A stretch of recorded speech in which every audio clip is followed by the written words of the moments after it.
And yeah, I feel like we've never been late to go live too much. I think we've been like 1 minute or 2 minutes. 31 is the latest I think we've been when going live. Good morning. Good morning. Morning, Jay. Tash. Morning. Actually, no, Chris doesn't even say morning to us. She said morning to Tash, so I take my morning back. How are you doing this fine Monday morning? Still rocking and rolling, boys. You or us?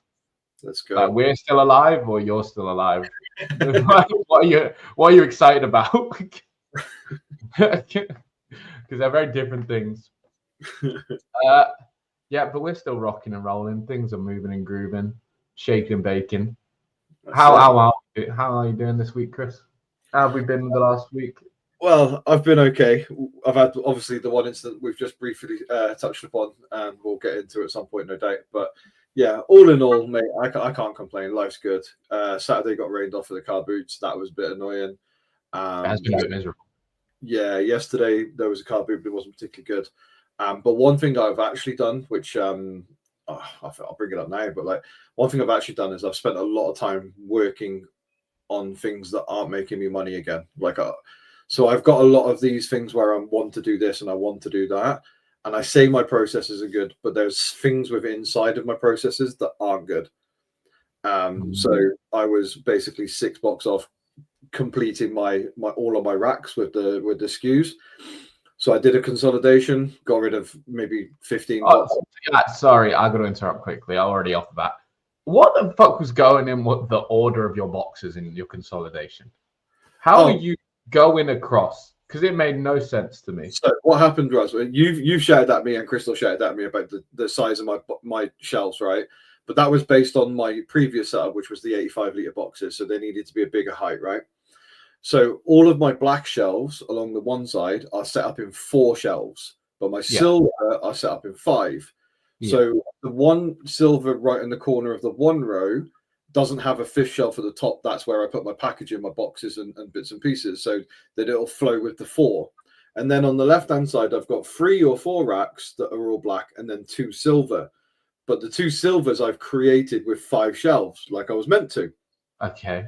So what I've done is the first 3 shelves are in order, like from top to bottom down like that. And then all the way across.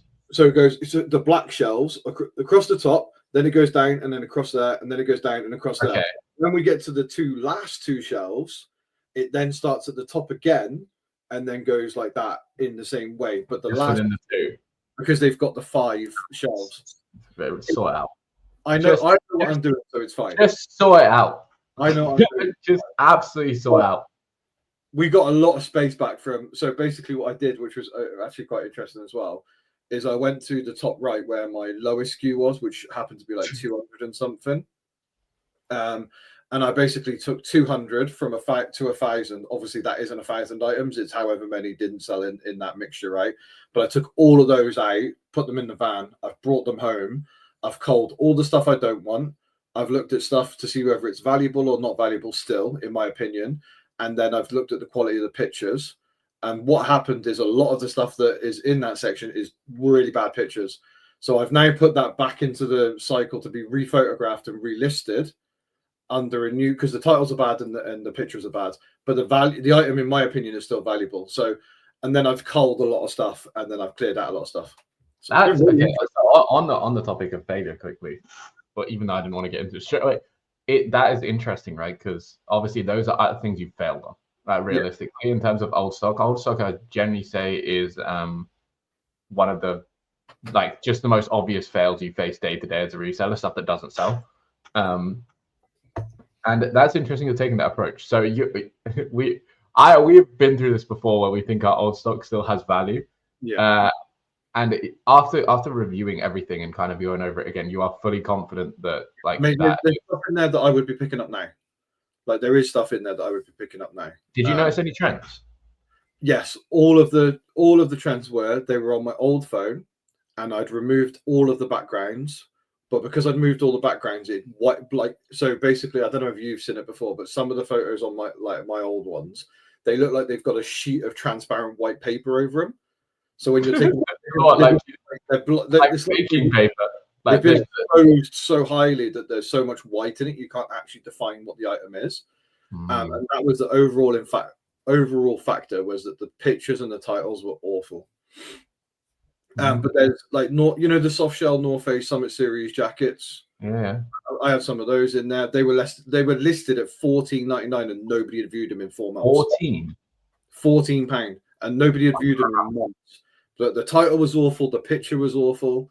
I have brand new, the twisted G-Star jeans. Yeah. Brand new attacks. They were up for £16. Nobody had viewed them. Nobody had bought them. Brand new attack. But the picture. That's interesting. Okay. Is there anything about like sizing wise what they look like? Sizing. That's something I always notice. So obviously I've been looking at cross listing all my old stock over the Vinted. That's the way I've gone about it. Yeah. And I've noticed that a lot of it is the smaller sizes, like especially in women's, the size 8s and stuff like that. That's the stuff that's stuck around. And that's the stuff that's causing me issues. So I don't know if you recognize any pattern into why your stock was. Yeah. So for me, a lot of it was title was bad, pictures were bad, and then the stuff that didn't meet what I wanted it to. Right now, I did an Instagram post, but one of my friends who's local to me, who does a lot of Vinted mainly and a lot of kids clothes, so that she's used to like the smaller profits and stuff. I basically said to her, I'll come to the car boot where she was selling. And I dropped off 33 items, and I basically charged her £32. And I know there was at least 7 items in there that I paid £8 for, like at least, and the rest of it were like way more. Like there was way more value. Like I probably spent like 150 quid on that like bundle of stuff. Oh yeah, you 100% lost money. Well, it was for me. It was, and then behind me here is more clothes, like there's M&S linen stuff that I don't have the time or the hassle to go on Vinted and just drop it on. I could do. I'm just being lazy basically, but I'm just trying not to waste my time. I'm trying to focus on all the other things. So it's been a bit of a mad couple of days, but it's been really, really good. Interesting.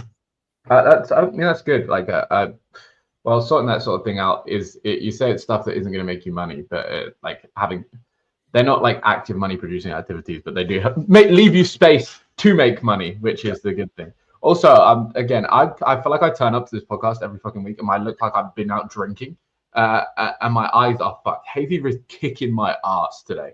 Like actually, I woke up, I went to sleep yesterday. I can't stop. I've taken 2 tablets. We're hoping this knocks itself in the face. I don't know if anyone's suffering hard out here and can show me some, like community. I was gonna say community. What's the word I'm looking for? Some support. Solidarity support. Yeah, some solidarity in being fucked by hay fever today. Yes, I know the local honey. Leave me alone. To be fair, I struggle with hay fever in general, and I have like these random allergy tablets from Spa, and they seem to be the only ones that really work for me. They're just Spa home branded allergy tablets, and I just take them. They work really good. Yeah, I mean, normally it's all right, but it's just the last few days it's really been kicking my ass. All right. So, people, firstly, I'm just going to throw this out here. Actually, I want everyone to chuck in what they think their biggest failure is in their reselling business. The biggest failure they've had, the biggest failure just ongoing, like anything. I'm actually super interested.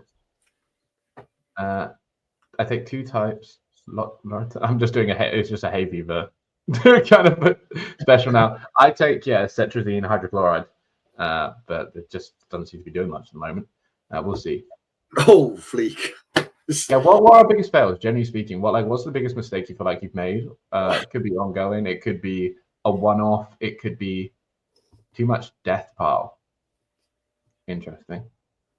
Yeah, it could be ongoing, anything. I'm just super interested in what people like view and they look back into things and go, yeah, fuck that. I messed that up badly. I will sit and wait for answers to come in. Copying what others do instead of innovating and building what works for me. Oh, God, of course, Hanley comes with such a fire answer. Not having skew system. Andrew's not having a skew system. Genuinely, that one gives me a heart attack. That is panic every time I go to do my packaging. I'm doing an Easter egg hunt, especially you, Andrew, because he's just got everything. You're doing an Easter egg hunt to figure out what the fuck you're looking for. The favorite part is he's got like 2,000 items more than I have. Taking 4 months off last summer, hard to get the ball rolling again at the desired pace. Time management is the biggest block for me. See, I feel like something you struggle with is not the same as something you failed at. Does that make sense? Because you're still running your business, right? And time management, although you're not good at it, it's a blocking point for you, but it's not something you failed on completely, right? In my head. Not getting enough great quality items so I can grow the business where I want to. Not saving enough for the tax bill when it first time, having to pay a year and a half in advance. That's concerning. It's okay, I've only got 4,000 items listed. Okay, so we got some interesting stuff there. Failure to me. So I've recently just done like another deal, right? And it could go, it could not. But I've historically had some. Yes, Jack, we need to do tax. I've historically had some poor buys, and interestingly enough, a lot of them have come from deals. But I was thinking, realistically, like, what has that changed for me? And obviously, Becca talked the other day about the fact that she went out and did a deal with a charity shop manager, and it didn't go well, and stuff like that. So, and it's like we asked her then, hey, would you do that again? Like, what would you do differently, so on and so forth? Because this person basically got her to blind buy, but she promised the world, and then turns out wasn't great. It was kind of a flop. It's like, okay, people, what do we learn from that? What would you do? Would you people take that buy? What would get you to take a buy like that, and how would you approach it after failing it the first time? And generally speaking, a lot of people were against it as a whole because of the blind buy situation. But I didn't think it was like a crazy thing to do. But what did she learn? And she, funnily enough, I felt like she said, no, I've done this before, so I'd probably do it again. Sometimes you win, sometimes you lose type situation, right? But to me, what have I learned from my deals is I get overexcited when doing a big deal. Right, like in terms of when I actually feel something when I'm reselling, like my heart starts to go again. It's when I'm looking at a big deal. The Sway Bay deal was the biggest deal I've done, right? And I actually took the time to look through everything, kind of comp everything individually, get an understanding. I thought I knew what I was doing. I checked all the items. I got to pick out what I wanted, and still I failed. It flopped. And I think partly that's because I may have overpriced everything to start with. And that was my failing point, a lot of it. And then looking back at some of the items, like they were poor pickups anyway. But generally speaking, I failed. And after that, I went into like buying another deal, which I think was a Reese deal. And I did really well. Like I came out of that, and it's funny because I applied the similar principle. I did my research. Actually, the only thing I did different is I did my research beforehand. So I went the night before. I double checked what was selling on eBay. I double checked the website to see what sort of styles were in before approaching something that I knew was going to happen. And going into it, I therefore was much more aware of what I was looking for. And this comes from, I guess, that comes from like a knowledge/education standpoint on going into something like that. But what did not happen is I did not do the Sweaty Betty deal and go, I'm not going to touch anything ever again. Like I'm not doing a big deal I'm going to stick to my stuff and whatever. And I fucked up. And that was the biggest amount of money I fucked up as well. It didn't stop me approaching the next one. And I think a big sticking point, but for some people, and in business in general, is they will have their first failure or maybe their first two failures that pile up a little bit, and they'll like stop dead in their tracks. They're like, oh, I can't do this. It's not for me. How am I going to get out? And then when they go to approach the next thing, the failure is sitting at the back of their mind, and it forever is a problem. Whereas the honest truth is, I think the more you fail in business, especially business and life, generally speaking, as long as it's not cataclysmic, and if you can make your failures not too expensive in business, generally speaking, then you just get better faster, in my opinion. Like, I don't know if it's the same for other people here and or yourself really, but in my head, the faster you can hit the failures, which you're inevitably going to hit anyway, a lot of the time, like again, as long as they're not game-breaking failures that will fuck everything up, the faster you're going to get better, the faster you're going to learn, and the faster you're going to put yourself in a position where you're not going to make or run into these areas ever again. And people are scared of making the failure in the first place, which completely well, I think the general consensus of it, right, is that if you don't fail, you don't really get better. Yeah. Right, like, and even us recently, before we started the group, whatever, we tried to do some side project, started it up, failed miserably, learned that we weren't going to be the best, like anywhere near the best sort of people to do it, so it's kind of pointless. But we then just jumped onto the next one. Yeah, and I think the rule I've heard like an average that I think entrepreneurs fail like 7 businesses or something like that before succeeding in their first one, like first getting to the one that actually makes a difference. I don't know what you, because to me that's the biggest failure I can think of in my head. But like to you, what would you say? One is your biggest failure, and 2, how does it impact what you do? So my biggest ever failure was there was a guy in a WhatsApp group that I was a massive, like I know the people that run it, and I knew most of the people in it, but there was a guy in there that was quitting reselling, blah blah blah, and he had I already know where this is going. He had an absolute shed ton of stock, but he was in Watford. And basically, he basically told me a bunch of stuff that he had in there. There was some like Galaxy tabs, like loads of different bits and pieces. And some of these, I think there was like 6 Galaxy tabs, and they all sold for like 150 a pop, right? So there was some good money in there, blah blah blah. I ended up paying £1,100, and he delivered it from Watford. So that was like a 3.5, 4 hour round trip. Sorry, just to drive here.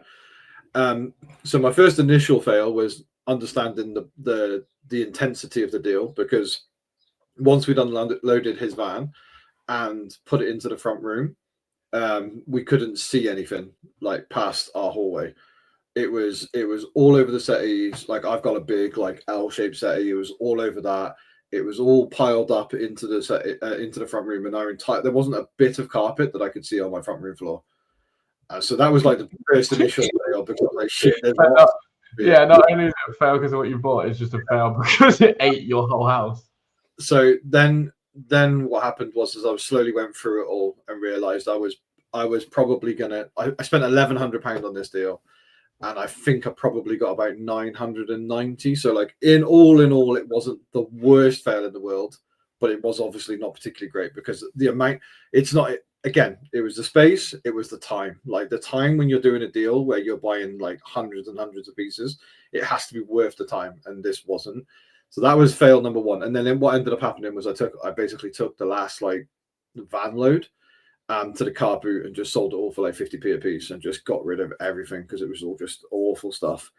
So yeah, Tasha hated it. Yeah, she did not like me that day. And then I failed a couple more times after that. So I bought a massive deal off Fleek, which is well documented on my YouTube channel. But basically, I spent £1,000 on Patagonia fleeces. They all got delivered, and I negotiated it all, blah blah blah. And from the moment of like paying to the moment I got my money back, so basically what happens? They all got delivered. They were all fake. They'd been purposely fake. Every single one had the crispiest label on the dirtiest Patagonia. And basically what they've done is they grabbed any fleece, any label, and they were all Patagonia labels, but every single label was exactly the same, but in different sizes. And then they'd patch like a little Patagonia thing on the thing here. And every single one of them out of 1,000 was fake. And basically from the point that I paid to the point that I got my money back was 13 weeks, where I had just over £1,000 tied up. Now, that doesn't sound like a lot of money to me now. Like £1,000's not huge, like, but at that point, I was probably maybe like 6 to 12 months in. And I think I had £500 in the bank at this point. but I thought it was my quick way to make money, right? And I basically, I think I had like 1,500 quid in the bank, and I just dropped $1,000 on Patagonia fleeces like that. This is sick. I got loads of money. Yeah. Absolutely. And then from that point on, I was like, right, I'm not doing any stupid deals like this. And then it got to about 6 months later, and I found another deal on another wholesale website. Again, buying blind technically, right? And I bought all these like jackets, and at this point I was like, oh yeah, I'm much better now. I'm gonna. I know what you get. I got this now. What I'm doing. I would never make the same mistake again. And I've still got, probably out of the 100 jackets I bought, I've probably still got about 22. There's about 5 of them in the pile behind me. I paid £10 a piece on all of them, and they were all like genuinely awful. So yeah, that was I've made 3 big deals blind, right? And well, Patagonia wasn't blind, but you know, obviously it's from a wholesaler like that. And I'd had 3 bad experiences. So actually it quite negatively impacted my mindset and my approach to it. I think we've spoken about it in some of the other things that we've been looking to do. Like I'm overly cautious now about a lot of the deals that I do. So when it comes to doing any deals with like I've got the trainer connection or whatever, my point always to anybody I'm doing any bulk deal with now is I will put the work in to find anything. You keep everything you want, but I'm going to go through and handpick the things that I want.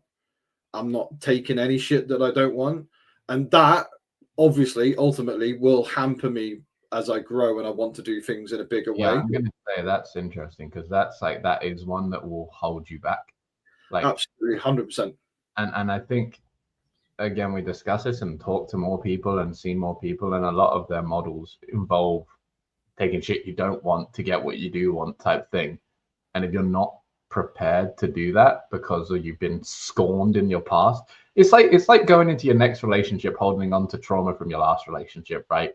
Yeah. Like it's never gonna build or put you in a good position to build something stronger if you're just holding on to stuff from the past. That's deep. That if anyone's struggling in their single life, the thing is as well, I know this, like I've spoken to you about it, right? Like I know that ultimately that will hold me back further down the line, maybe not right now, but like what that did for me was one of the reasons and the decisions that I chose to get my brother involved, right? Because it would free up more time for me to be able to source, because of the way that I source and the way that I want to do things. That ultimately is going to take more of my time. So I have to outsource all the things that are taking up my time so that I can focus on this part of it.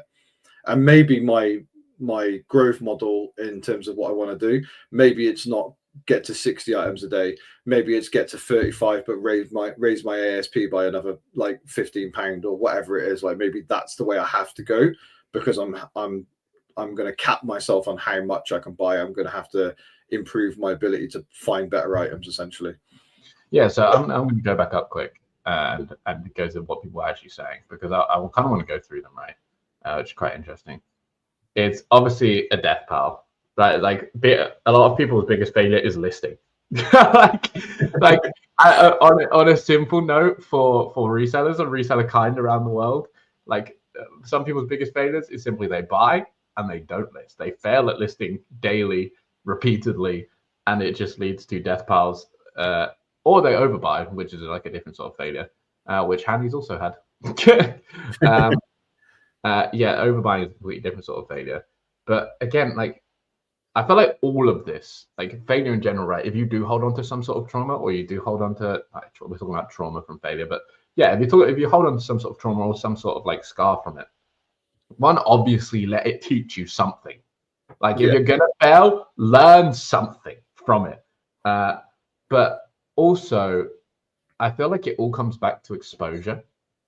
Like generally fear, because it's normally fear you gain, right? You'll gain a fear of something because of the last thing that's happened. But I think almost all of it comes down to just exposure.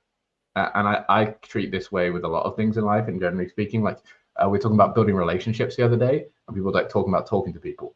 And some people are terrified of talking to people. Some people are terrified of picking up the phone to talk to anyone, like to call a restaurant, to talk to someone to get some help in a shop.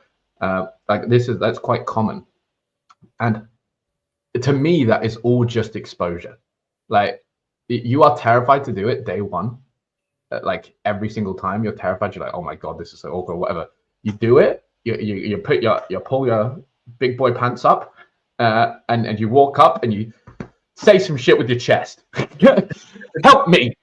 and once and I know whatever people's fear might be behind that is the more you do that, the more your brain is going to realize it's okay, right? Like the more you interact in that way, or for example, if you've got a fear of like an animal or heights or the dark, even though dark's like a natural inbuilt one in humans, but the more you do something, the more you experience good outcomes from that thing, the more your brain will be like, maybe it's not so pivotal. Actually, on that, you know when people say it's an acquired taste about food, they say it's an acquired taste.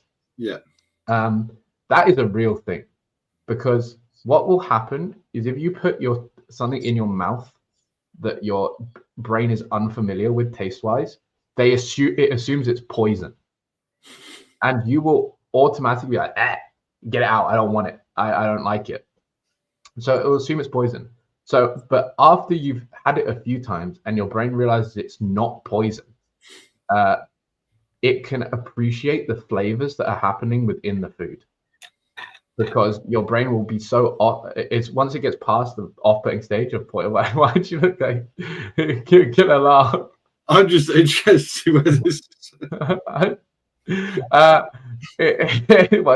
yeah, your brain assumes it's poison, and then but once you've done it enough times, your brain is like, oh, I can appreciate this for what it is because I realize I'm safe. And that is the same with almost every sort of fear. Like once it's happened one time does not mean that you're not safe the next time. It just means, yes, you can approach it with more hesitancy, but then, again, don't stop exposing yourself to that fear. It's like when people fall off a motorbike or they say get back on the horse, because the longer you distance yourself from that, the more big and intimidating it becomes and the more fearful you are to do it the next time.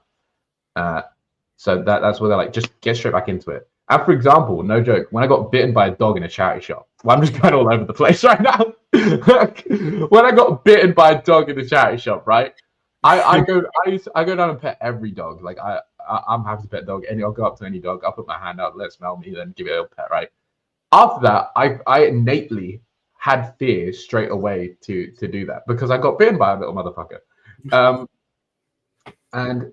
But what I deliberately did was push myself to actually do it more, because I'm like, I'm not going to not go do what I've always done and has previously had a massively good history of being beneficial to me in terms of bringing me joy when I pet the dog, and stop that because of one negative experience. And that I forced myself to just go straight back into it because I didn't want to sit there and let anything fester or build, which is just always a massive problem. Like a death part, and I'll bring it back around. Don't let it fester and build and become a more intimidating problem than it is. Like if you've got a death pile or you're failing in that way, stop, and attack. Deal with it bit by bit and break it down, because you'll get through it. Anyway, I've just ranted. On the first, I don't know how I got here. It was about death piles, but we went round in a circle. Yeah, I was just going to say that Simon's obviously said that he hasn't found a wholesale deal that works, and then it's quite interesting because Xander commented underneath, and Xander pretty much only does wholesale, and I think Andy as well. Andy does wholesale as well, and I think one of the misconceptions with wholesale for me, or at least my misconception initially, was that the wholesaler was always trying to rip you off, like they were trying to get you to pay more than the items were worth. Like that was the misconception I've had. But speaking to people inside of the group now that have done wholesale and do it quite consistently, a lot of wholesale is about finding the wholesaler that knows what you want so that they can source the items for you without you having to take any shit ones. Now, I know Xander's mentioned a couple of times that sometimes you will have to eat the frog and take some crap that you don't want, right? But there are people, I know another guy called, I've forgotten his name, Jesus. Craig, yeah. So Craig, he has a really, really good relationship with some guys, I think it's in Pakistan or something like that. And he basically, only really gets like very good stuff. Like a lot of the stuff he gets is very good. But he's curated his relationship with the person, and the more they speak, the more they understand what he wants, and therefore you can then get them to send. Now you might have to pay more for those items because you're essentially handpicking via somebody else, right? But in the grand scheme of things, it still saves you a shed ton of time, right? Because you haven't got to go and do it yourself. So I think that's the way to do it. Wholesale, I think, is probably one of the hardest, and like, but also once you've got it down, I think it's probably one of the best solutions. It's just getting it right. It's interesting. Wholesale, there's things where you deliberately have to go through all the negative stuff to find the one good thing. Yeah, like you have to go through multiple failures on almost deliberately to find one good thing, because most of them are going to be failures. And it's literally like digging for a diamond, right? Like you're going to have to dig through loads and loads of stuff that isn't going to be a diamond to find the one thing. So that's actually a really interesting matter. And I think that's why a lot of people are put off wholesale. Like you straight away, like, hey, Fleek is one of my negative experience. Other people have said wholesale deals are my negative experience. I don't go anywhere near them anymore. And then what will happen is you hear it from everyone in the community. You'll hear, oh, someone failed over there, someone failed over there, and then suddenly you're like, no, this is like a big no sign. And then suddenly you talk to someone and they're like, oh, I have the best wholesale deal ever. It sorts me out. I'm living life. I don't go anywhere. They bring me the stuff. I get rid of the bad stuff. Don't really need it. Sell the good stuff. Make money. Repeat. It's like they're having the best time of their lives compared to all the people that have failed. And it's similar with sales, right? Like door-to-door sales or something like that. You have to constantly face failure and rejection to get like one sale, but it's just a numbers game. And most of this, generally speaking, is pretty numbers gamey, especially in terms of like finding good sourcing options. Yeah, I mean, to be fair, it's the same way. Like if you can get an average from a wholesale of like half decent stuff, like you put that up against going around charity shops and spending hours looking through charity shops, finding what, like 4 or 5 bits maybe if you're lucky out of one charity. I did it the one day, and I'm very sad, and I understand that I'm sad for this, but I was in a charity shop about a year ago maybe now, and I put it on my Instagram story, and I counted 365 or 364 pieces of clothing, and I bought one. So I counted every single item of clothing that I went for at the time. And it was free. I think it was either 364 or 464 or something like that. And I counted every single item that I touched in that whole entire shop, and I bought one item. And that's the difference. Like wholesale, yes, you might get like 10 out of the 100 that are crap and you can't make any money on. But if you can get 50 that are average and 20 that are good, and you know what I mean, and it splits it across, which one's better? Because you can just buy more of the wholesale, and then the time it takes you to go through all the charity shops, you could process infinitely more. So I think the more good, but so this is what Simon just said. That's what Simon just said. He's never found a wholesaler who has the same quality control and cost of goods as I can get myself. This for me is the biggest issue. Yeah. To me, I was going to say the really difficult part, like you said there, is how thinly can you spread your time across everything to make it work, right? Because I've said this before. If your best target would be charity shops all day, well, it would be car boots in the morning, then charity shops all day, then come home and do vintage for 3 hours. Like that's the best model you can have. But you also don't have a life anytime or anything else that you can do. Like it's fucked. So ultimately, like the wholesale is great. If you could throw a wholesale in there instead of, and maybe do half a day charity shopping and try and do like you just have to find the right consistent. Xander's got loads, Andy's done loads. Like it is doable. Andy's screaming bulk for life, right? But so there's a trade-off. There's always a trade. I don't want to go into this. Isn't meant to be about wholesalers, but there's always going to be a trade-off, right? Like, yes, you can control everything, and you can, get the exact items you want and pay as late as you can and whatever like this. But the trade-off is your business becomes super unscalable, and it becomes much. I'll just counter that quickly and say how unscalable, because we know people that buy 70 and 70 items a day on Vinted. Like, so realistically, if your business, if you can scale to 70 a day listed and sold, and you just Vinted, then that isn't an unscalable business. It's capped for sure. Online is different. Online is 100% different. Ultimately, like realistically, you're not actually like 70 a day is a wild amount of numbers for anybody. So, like, realistically, that's crazy. Okay, I take it back. Not super unscalable. Online is different. Vintage is a bit different. But in terms of the hand-to-hand model, where it becomes like the more I do it, and Simon, I'm sure you know this by now. Like, you've been doing the same thing I've been doing for ages, and it doesn't. You just get stuck at different places. Like you just end up with a new wall to headbutt every now and then. But yeah, wholesalers, bulk life, like most of the super successful people I've seen do bulk in some format. Not, and obviously there's different ways to do it. But obviously you can scale whatever you want if you try hard enough, to be honest with you. Like if you want to scale charity shops, you could like get a team. More people and just do it. Yeah, you could get a team of charity shoppers and scour the world. Okay, I'm going to go back to people's failures again because there's some interesting ones in here. I'll skip Hanny's for a moment because I think I want to cover some of the others first. Not having a skew system is, but like I don't even think we need to talk about that as a failure. Obviously, you changed your skew system. I think it's slightly different for Andrew because he's a media guy, and theoretically, if you've got shelves with stuff on, you might not have a quote-unquote skew system. But if it's in maybe alphabetical order, which is still counting it as a skew system, but it's not like a fucking dedicated skew system.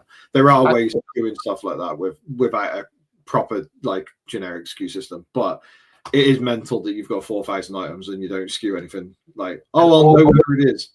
Yeah. Organization system, whatever. Yeah. Actually, speaking of skew systems, do you want to talk about your recent failure last week? Oh, I would not want to, but I'm going to. So last week on I believe it was Saturday or Sunday last week. Oh, so literally just gone. Not this weekend, the weekend. The week before. Okay. So obviously we've massively redone our entire SKU system and stuff, etc., etc.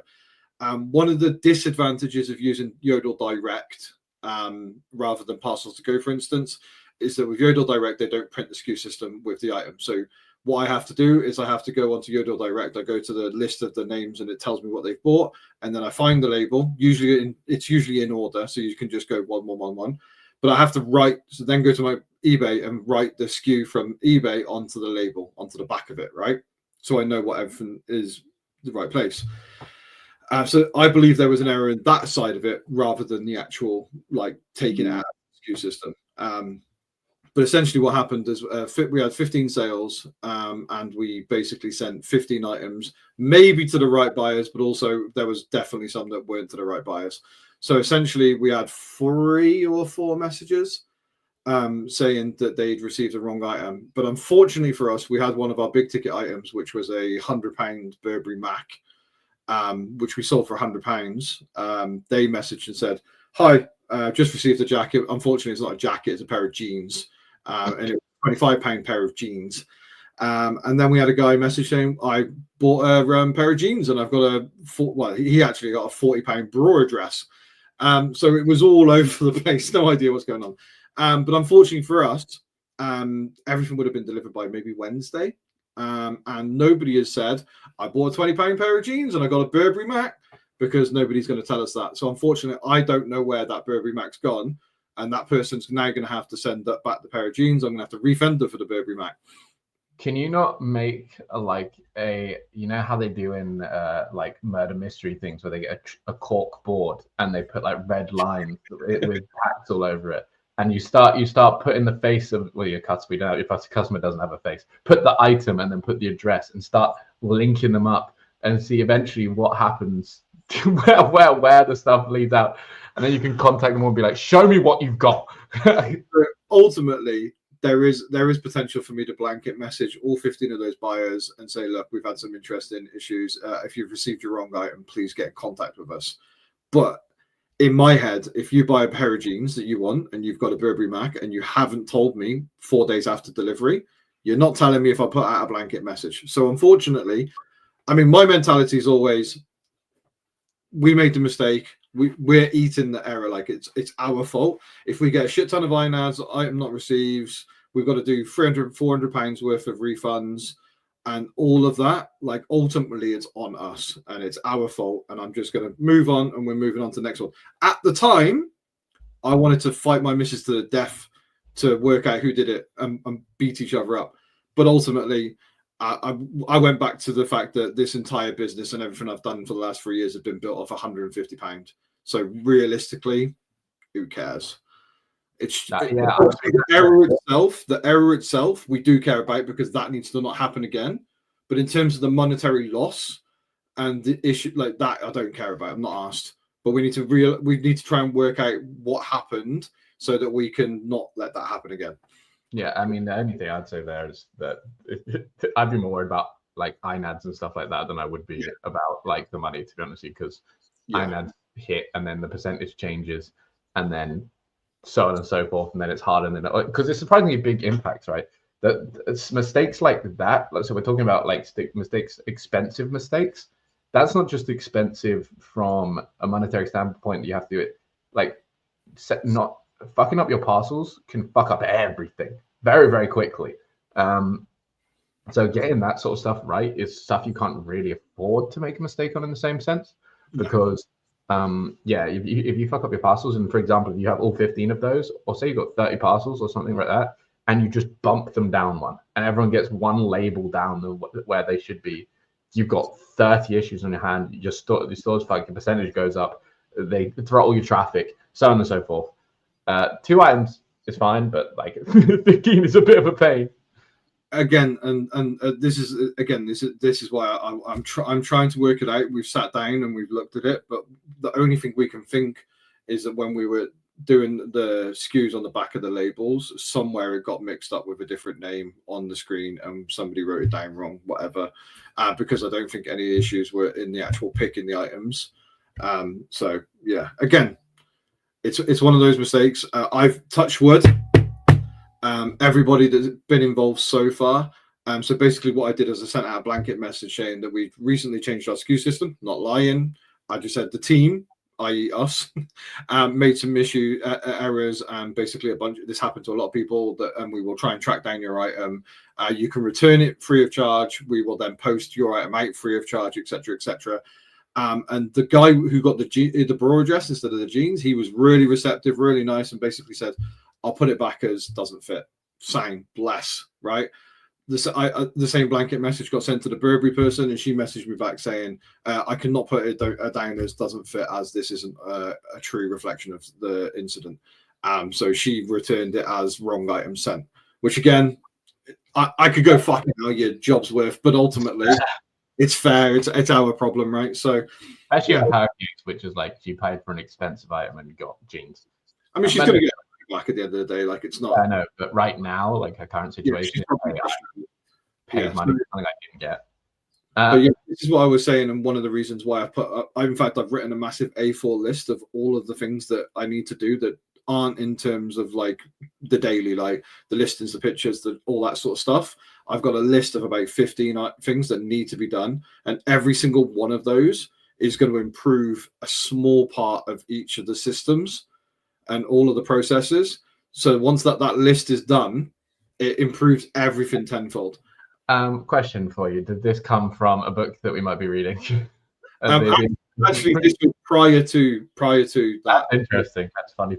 I said to Tasha yesterday, or the day before yesterday, I said, I've got in my head, I've got a to-do list longer than my fucking arm that I don't ever remember to do, and I've got the brain of, I think about it, I forget about it, I think about it, I forget about it, and it never gets done. So I've written all of these things down, and I've said to her, you, as in her, you prioritize what you think needs to be done, because I need no part in it, because I will pick whatever's easiest. So you prioritize what needs to be done first, and then we will work on that. So after this today, I'm going straight downstairs, going to the list, and I'm like, number one, what is it? That's the first thing that's going to be I'm just going to go and do that, because I need to get all of these.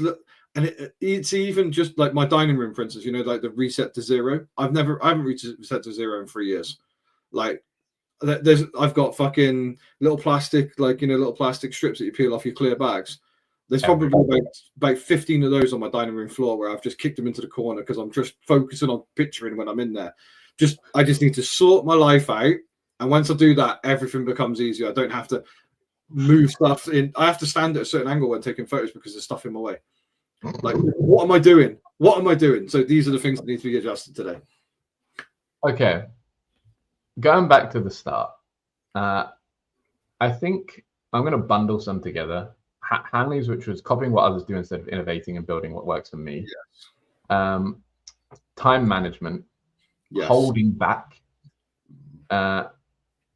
All these things to me are like, it's interesting because you talk about like with what we've mostly talked about is like active failures, right? Like things that have been you've done like physically or in real life that has gone wrong. So for example, the deals for your postage, bulk buys, all this sort of stuff has gone wrong. But it's interesting because it's not something that I was thinking about when we first started this podcast. Is like I don't know how to say it, like perception failures or perception failures or mental failure from your own perspective. Yeah. Or failing to see the right thing. And I don't know how to explain that. It's a mental failure, but it's a failure of perception. Like it's a failure that you are holding yourself back from failing to do the right thing for whatever reason. I think holding back is a really interesting one because is that something you do deliberately? And Nick, if you're still in here, I'd be interested to hear the answer. Is that something you consciously thought about holding back because of your fear of failure or something like that? Or was that something you realized you were holding back at some point and then like came out of your shell and blossomed into some beautiful reselling butterfly or whatever? But it like where did that come from? Because that's really interesting. But do you think that these sort of failures are much harder to deal with? Yeah. Because it's even down to like just like recently I've started posting like reels and stuff like that, right? And I was worried about failing and thinking I'm going to post these things and no one's going to watch them, right? Like no one's going to do anything, and it's the perceived failure of just underestimating what you think you can do, if that makes sense. Like it's they say like if you do the same action. Going to the gym, you do the same action at the gym for 6 weeks, you're probably not going to notice anything. You do it for 6 months, you'll start to notice, and in 6 years, you will definitely notice. And sometimes you don't like. I don't go to the gym because I think, I'll go. If I went for a run now, I'd be like, I need to be thin now. Whereas it's not the way it works. And I think that's one of the failures that I have is that I think about failing before I fail. So I go, that's not going to work for me. So I'm not going to do it. And then I put off doing it because I want it to be the right time or I want the right product. And it's even when we've spoken about the videos I've done on the reels and that, and you're like, we need to maybe adjust a few things to make them better. And my thing of not failing was I'm just going to put them out because in my head, if I waited for them to be perfect, I would never do it because of my perception on failing to do the task. Yeah, no, I do get that. Like, there's like perfectionism, isn't there? And I'm probably someone who's quite on board with that. Like, I've talked about it a lot of times, and the fact that hey, I want to fix all this before I do this, And whereas then again, you hear the people that have the most sex, Whoa, okay, the most success, just do the thing. Right, like they just go out and do it like they think about it. And you're one of these people. Like you and I said this, I said you'll probably be more successful than most of us because you will just have an idea. And although people think you're a bit all over the place sometimes, you will just take it and you'll be like, I'm gonna fucking try it. Like we'll see what happens. We'll throw it at the wall and we'll see what sticks. But Hanley's one is very interesting in terms of like a mental failure because mental failure is like you're failing yourself. Right, you didn't try something and fail. You're just failing yourself because you are preventing yourself from doing something because of something else, like something you think or a value you hold or something like that. That's just going to hold you back in some sort of way. So copying what others do instead of innovating and building what works for me. This is something I have thought about a lot recently. I've had this conversation with Hanley herself as well, so it's really interesting. And obviously hers is different and she's gone and done a lot. But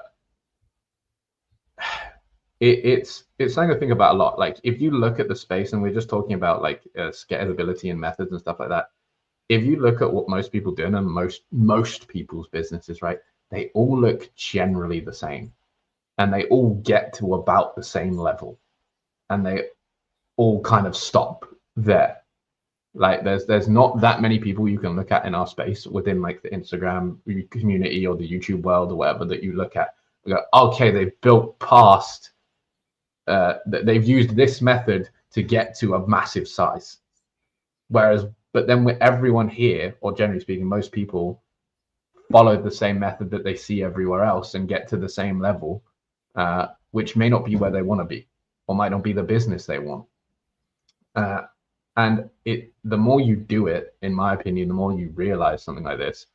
And I introduced that area in the group to like focus on doing stuff outside of things that actually change things, because I've realized it, right? Like I've realized, hey, okay, I'm now doing charity shopping well, right? I can do 10.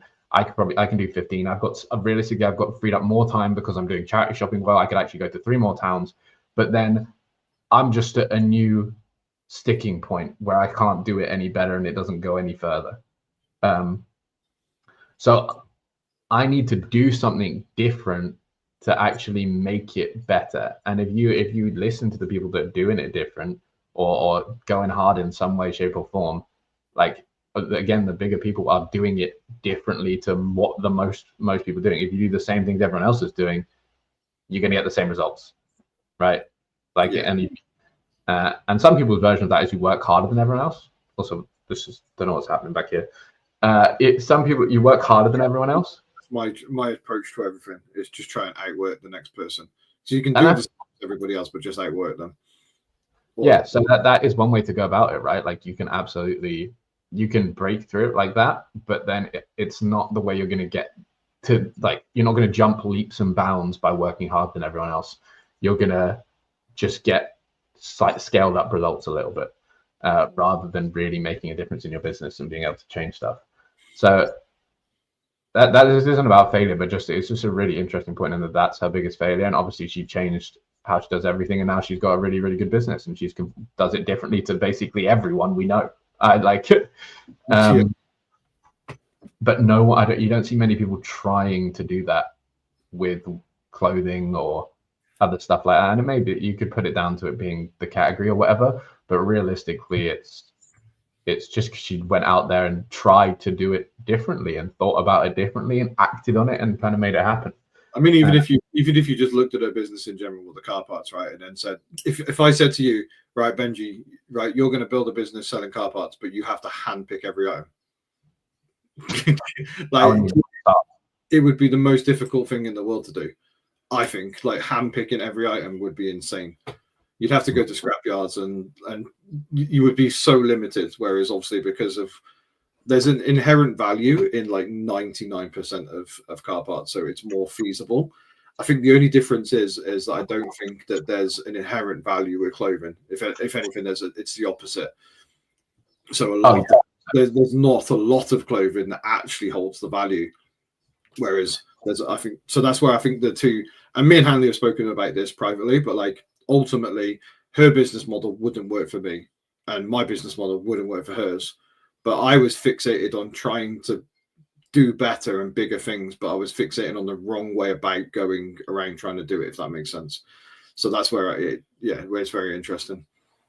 What does this come back to though, right? Like, so obviously there's mental failure, and with that, like, I don't think it's the same process, right? So when you fail something in real life, or like do an action that fails, you see the results, you've tried something, it's failed, you've learned your lessons, blah, blah, blah. With mental failure, it's almost like you have to wake up. Yeah. Right. At some point you have to be like, hey, I've been thinking wrong. And it's not like you learn something, you just have to think differently and actually do something about it. And it's actually really difficult because with mental failure, sometimes, like if you're facing a mental problem where you constantly running into the same issue over and over again, and you have to actively think differently, it's much, much harder. Like I'm trying to I think that's harder if you're the solo person that isn't involved in any social media and is just on their own and they're just doing their own thing and working hard at it. You're only reliant on either any content that you do intake into your brain and yourself to work it out. And sometimes one of the hardest things in the world to do is if you're so focused on doing it one way, but it's just reaping the same rewards constantly and you're not happy with it. Sometimes you just need to go to somebody else who's also doing what you're doing. They don't have to be the same level. They can be at any level. And you can just go, hey, this is what I'm doing. This is the problem I'm having. And then they can bring some random viewpoint from the outside that makes perfect sense. And I think that sometimes is the key to overlooking the failures and trying to need like a wake up slap from someone else. Slap in the face that says, listen, you might be doing really well with what you're doing right now, but have you thought about this? And it can be the most minute thing, and that might push you up. And then you might hit another wall, and then you do the same thing, and it's just it's a constant battle with your own mind. Yeah, it's difficult. That's what I mean. Because it's a constant battle. It's not like if you're trying to change a behavior, like give up a bad behavior, or say smoking or whatever, or something like that. Like you have to actively make changes as to do the opposite of what your brain wants you to do, until you get to the point where your brain's on your side. And that's like a constant battle you have to go through, rather than oh yeah, I made a mistake here, we can brush that off. We'll think about it next time it comes around, and we took some mistakes from that, some lessons from that, and went on to the next one. So I do think that's really interesting and a much harder thing to do, generally speaking. But summary of kind of failure in life and business. You got one? What do you got? Failure is the key to success. I said it yesterday. I genuinely think that as long as there's two different types of failing. There's failing and then understanding why you failed and trying not to do that again, right? Or do it differently. And then if you fail again, understanding how it failed and then do it differently, right? There's that failing. But there's also failing, doing the same thing, then failing, then doing the same thing, then failing. So ultimately it's not necessarily about failing loads. It's about understanding the reasons to why you're failing, or what caused you to fail in that action, and then trying to change it and make it work. So basically you're saying use your failure as lessons. Yes. I think it's pretty like everybody all over the internet, you can be you see these people on Instagram, they've got 75 billion views and all that. And a lot of the same thing pops up. It's consistency. And once you fail, work out why you failed and then change it and then start again. And ultimately everybody's going to fail. My previous job, the boss there had an energy bar, protein bar thing that he made, at one of those the rock grenades or whatever they're called. Those protein. Yeah. He made one of those. He did okay, and then it all came crashing down. And then he started the business that I was involved in, managing and stuff. And it's funny to go from protein bars, health things, to donuts. It's donuts, yeah. It's fuck all the health stuff. Yeah, people love donuts. So you know what I mean. And then he got to a certain point. He built himself up all the way to the point. So this is one of the things that does cap you. Is sometimes your own brain will cap you. He did the bars, right? Got to a certain point, learned probably from that failure, right? Then went on to the donuts, built it up way bigger than the actual bar itself, but then capped himself at a certain point. Sorry, I can't I can't stop it. That right there, by the way, is my raghouse trainer lady ringing me again. So I'm assuming there's a deal for me to go and do again. But anyway, my point was you cap yourself to the next level, and once you cap yourself at that level, then you've got to learn from what's stopping you there. And unfortunately for him, he didn't. And then it all went gone. This is a really interesting one. This has nothing to do with anything, but on that sort of note, I was watching KSI get interviewed, and they asked him. The question was about a stag do, which one of your friends would you like to put on a stag do for you? And he mentioned, he'd said a friend, it didn't really matter who, but he then went into what his stag do would look like, right? And he was like, oh yeah, I'd get a yacht, we'd go to multiple places, we'd set up like gaming consoles, we'd rent out this sort of space. And the guy that was interviewing him was like, I don't think I have the monetary imagination to think of a stag do for you. Yeah.